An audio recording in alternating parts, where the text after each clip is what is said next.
Makanan internasional terkadang mengundang penasaran bagi sebagian orang. Bentuknya yang sederhana dan dihidangkan dengan begitu rapinya membuat siapapun tergiur untuk mencicipinya. Namun sayangnya ketika seseorang mendengar soal hidangan internasional, tak sedikit dari mereka yang berpikir olahan yang susah dan perlu mengeluarkan biaya besar untuk membuatnya. Tapi jangan salah, sebab ada banyak resep western food yang sangat mudah dibuat dan tak perlu mengeluarkan budget besar untuk membuatnya, dan kamu pun juga bisa menjadikan western food sebagai menu diet juga. Dan berikut adalah rekomendasi dan resep masakan western yang enak dan sederhana.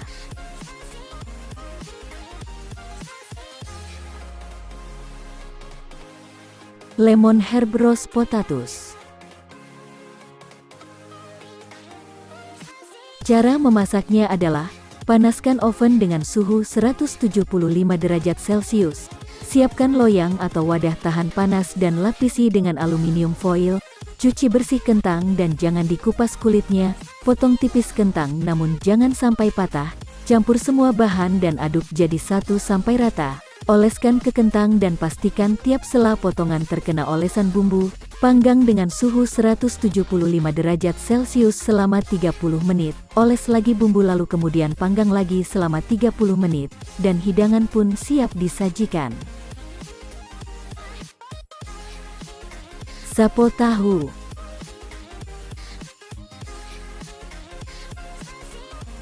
Cara memasaknya cukup simple, tumis bawang putih dengan minyak sampai harum, lalu masukkan daging atau seafood sampai berubah warna, tambahkan bakso ikan, wortel dan jagung muda, masukkan saus tiram, kecap asin, kecap ikan, kecap manis, air, gula, garam dan lada, masak hingga mendidih dan tambahkan minyak wijen, daun bawang, lalu larutkan dengan larutan maizena.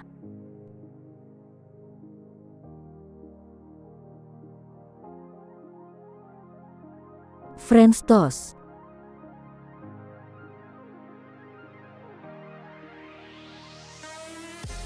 Cara membuatnya sangat mudah, kocok telur, vanili, gula pasir dan susu cair. Balurkan roti dalam adonan, panggang dalam margarin cair, masak hingga kecoklatan, dan siap disajikan dengan es krim.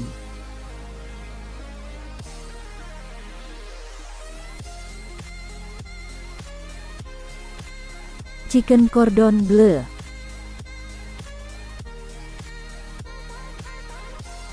Cara memasaknya yaitu, belah 2 dada ayam dan kemudian iris tipis dada ayam membelah 2 tapi jangan sampai putus, pipihkan dengan pemukul daging atau ulekan, pelan-pelan memukulnya supaya daging tidak hancur, taburi garam dan lada secukupnya secara merata, taruh daging asap di atas dada ayam lalu keju dan kemudian gulung, dan sematkan tusuk gigi supaya gulungannya tidak terbuka. Balur dengan tepung bumbu serbaguna secara merata, celupkan ke dalam telur yang sudah dikocok secara merata, kemudian balur dengan potato flake atau tepung panir secara merata. Simpan ayam ke dalam kulkas minimal 1 jam. Goreng ayam menggunakan teknik deep fried atau dengan minyak yang banyak, dan pastikan minyak sudah panas dan menggunakan api kecil. Goreng sampai berwarna coklat keemasan, lalu chicken cordon bleu siap disajikan dengan kentang goreng, sayuran dan brown sauce. Garden veggie chickpea sandwich. Cara memasak adalah, masukkan kacang chickpea ke dalam mangkuk besar, kemudian tumbuk menggunakan potato smasher atau bisa dengan food processor, tuang daun bawang, wortel parut, seledri, acar dan lada hitam ke dalam mangkuk dan aduk hingga rata. Tambahkan mayones, mustard, dill, garam, biji bunga matahari dan lada. Tata lembaran roti gandum lalu letakkan daun basil dan selada sesuai keinginan. Tuang isian sandwich secukupnya dan tutup kembali dengan lembaran roti.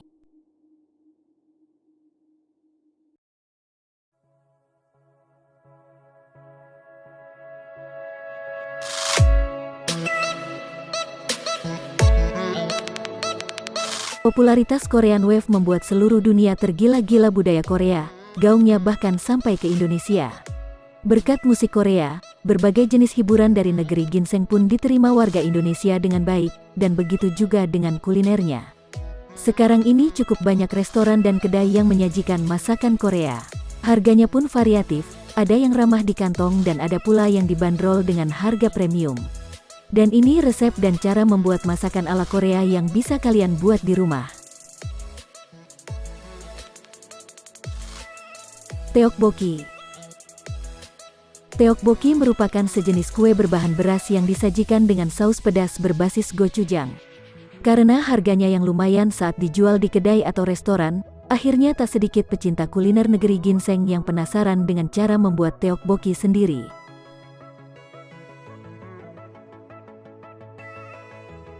Dan begini caranya, pertama yaitu campurkan tepung tapioka, tepung beras dan garam, lalu aduk rata sambil dituangi air panas sedikit demi sedikit sampai adonan bisa diuleni dengan tangan.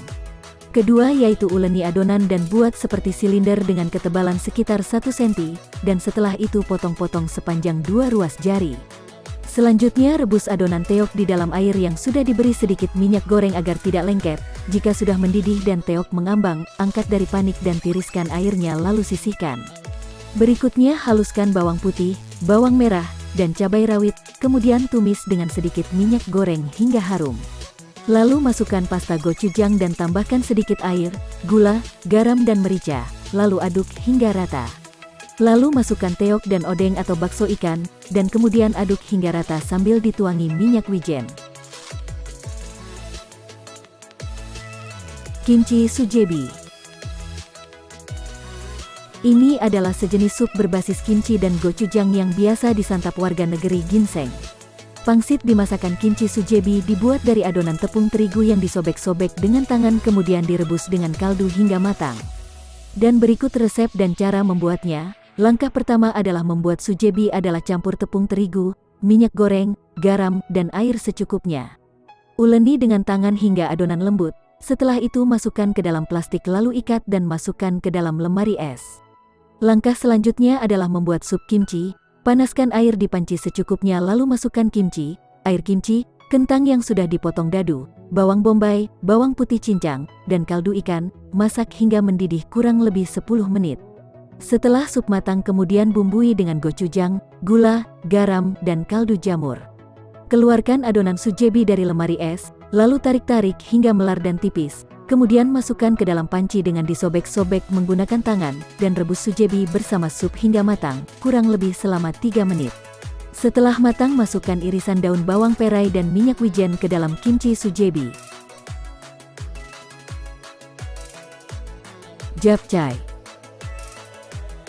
Japchae sebenarnya adalah masakan sejenis bihun goreng, hanya saja menggunakan bihun yang terbuat dari ketela.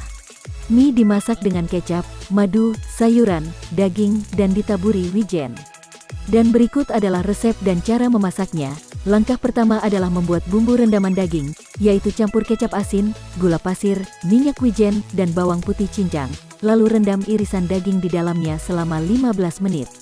Panaskan sedikit minyak goreng dan kemudian buat telur dadar tipis. Selanjutnya panaskan minyak goreng lagi, lalu tumis bawang bombay hingga harum dan layu. Kemudian sisihkan di pinggir wajan, lalu masukkan wortel, paprika, dan jamur. Lalu panaskan sedikit minyak, lalu tumis daging yang sudah direndam tadi sampai berubah warna kemudian angkat dan sisihkan. Kemudian seduh daun bayam dengan air mendidih lalu angkat dan peras airnya. Rebus soun sampai lunak dan transparan. Lalu tiriskan airnya dan urapi dengan minyak wijen agar tidak lengket. Langkah terakhir adalah meracik japchae dengan bumbu-bumbunya, yaitu tuang kecap asin, madu, minyak wijen, dan bawang putih ke dalam mangkuk. Selanjutnya campur dengan soun, daging tumis, bawang bombay tumis, wortel, jamur, dan bayam.